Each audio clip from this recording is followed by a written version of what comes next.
Hi everybody, Frank Finance here. Hope you're having a wonderful day. Today we're going to be doing a stock analysis on Realty Income, ticker symbol O.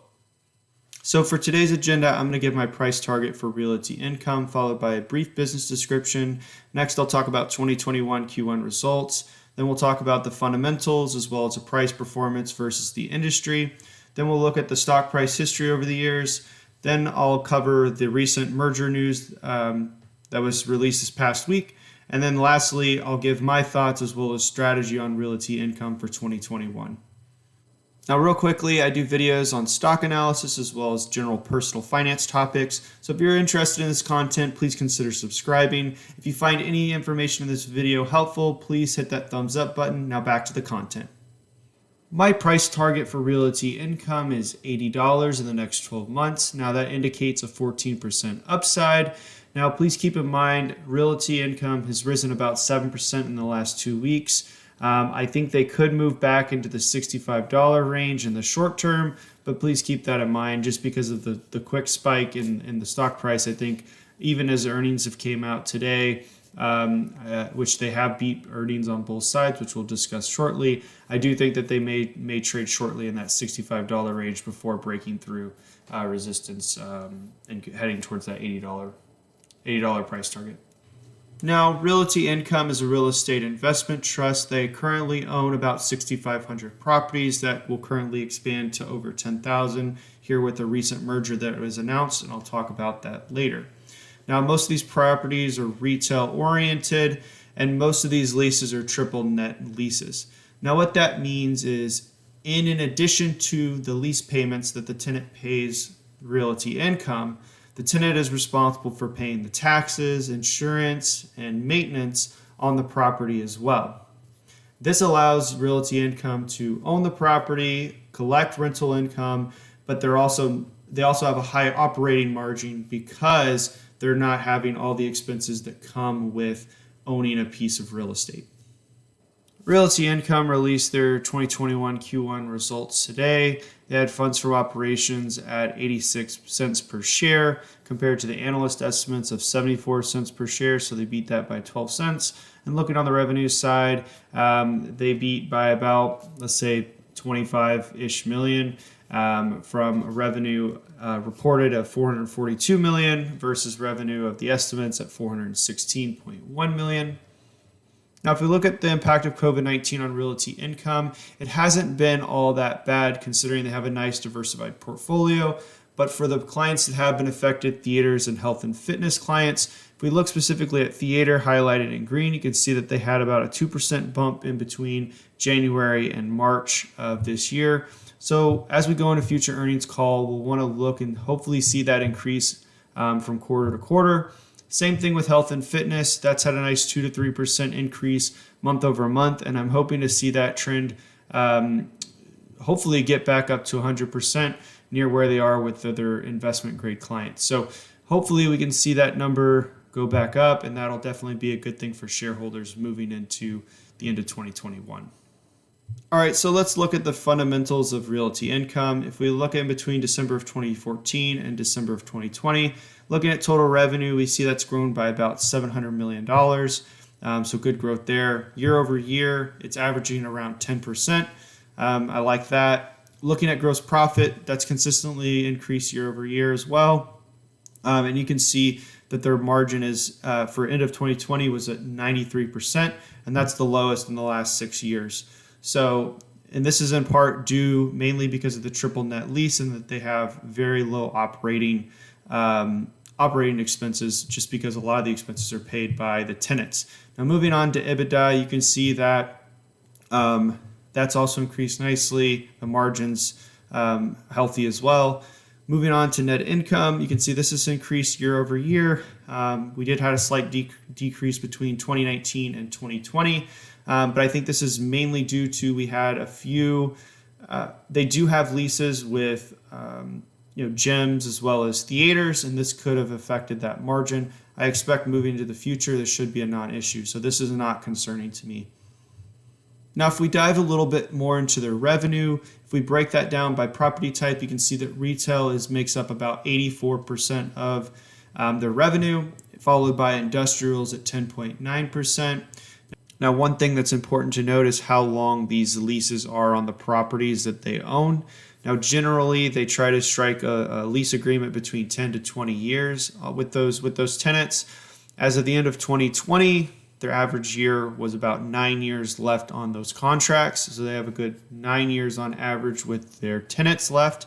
And this is super important as, again, cash flow is dependent upon occupancy and the tenants remaining in those businesses. So it's good to see a healthy average on how long those tenants will be in those properties.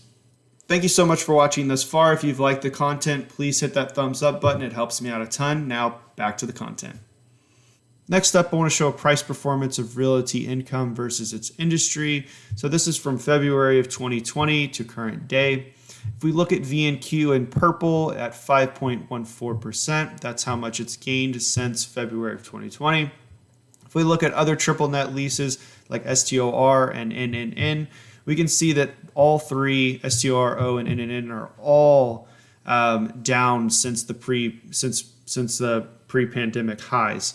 Now, that is, I think, a good thing in the sense that I think they all three have fairly good, I'll speak to O in particular, has good management, and I think they have room to catch up to that industry average. And again, all REITs are lagging in terms of comparison to the SPY, the S&P 500 index. So again, I believe these have more room to run just based off their price performance versus their industry. When we look at Realty Income's stock price compared to where they were pre-COVID, we can see that they're still down around $10. So they were about $82.44 in February of 2020, which was their all-time high. And currently, they're trading a little less than $70 a share. Now, even $70 a share, they were only trading in that range for about a year between 2019 and 2020, and they hit that number back in the middle of 2016. So again, they've been at $70 before. They've jumped back down to 50 there for a range, and they bounced all the way up to 80. Do I believe 80 is achievable again? I definitely think it's possible in the short term and definitely in the long term. However, I think this price, just based off of this stock chart alone, could either trade sideways for a while. You have to keep in mind this did pop 7% in the last 2 weeks. So again, we've had some good gains in the last week, and you can see for the most of 2020, it was trading sideways in between $55 and $65. So right now, as compared to the last 12 months, we can see that it's actually trading at a higher price than actually an all-time high in the last 12 months. But if we look at it going to the future, we could see it trying to get into that $82 range, or it's more likely going to go flat for a little bit or sink lower back to that normal average of that $65 to $55 range. Next up, I want to talk about Realty Income's announced merger with VEREIT. Now, Realty Income has 6,500 properties at a $1.65 billion revenue per year. VEREIT has $3,800 property at $1.16 billion of revenue per year. Now, this is going to be an all-stock deal. I believe VEREIT shareholders are going to get 0.7 per every share that they have, 0.7 of Realty Income. And so, I don't believe this is going to be a negative thing for Realty Income owners currently. What they plan on doing post-merger is actually spinning off the office properties that make up only 3% of their revenue currently.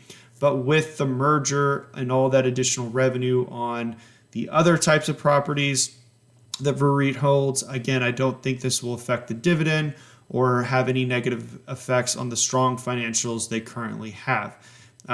So again, Realty Income stock owners will probably see that spinoff and will more than likely get a percentage of shares from that spinoff. So more to come on that as they announce the details in the future.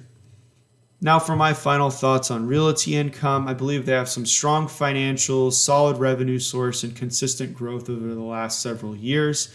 Now, if we look at their merger, I believe this is overall a good thing. Realty Income has some good, strong management, and with their financial health, I believe they're going to be able to refinance some of the leases. Some of the financing they have in the merger with VEREIT. So I think that's overall going to have some really good synergy there and overall provide value to O stockholders. Now, if we look at the dividend, again, I don't think that merger is going to affect the current dividend. I don't think there's going to be a huge increase or any decrease in the current dividend from O. But I just wanted to say that, it's going to, if you are a retiree or close to retirement, I think currently a 4% yield on this stock, and it's distributed monthly, is really great. I think it's convenient, as well as it's a relatively, I think 4% is a pretty high yield, especially, at least in my world.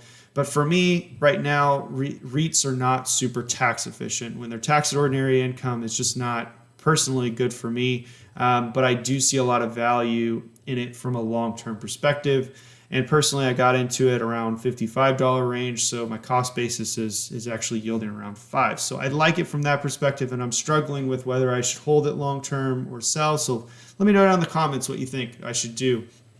In terms of price target for this, I'm really looking for it to hit $80 in the next 12 months. I think it's definitely possible. Their financials are solid. They're collecting their lease income, and their occupancy rate is staying high. So I don't see any reason why there'd be any contraction there. But again, you have to keep in mind that they have risen about 7% in the last 2 weeks. So if you do trade into the stock, in the short term, you could see the stock price move back into the $65 range, as they've been trading sideways for the last, 6 months. So just keep that in mind as you make your trades. Now, if you haven't already, please like the video. It helps me out a lot. If you like this type of content, please consider subscribing. I'm trying to reach 1,000 subscribers by the end of 2021. Thank you so much for watching today's stock analysis on Realty Income. My name is Frank James, Frank Finance, out.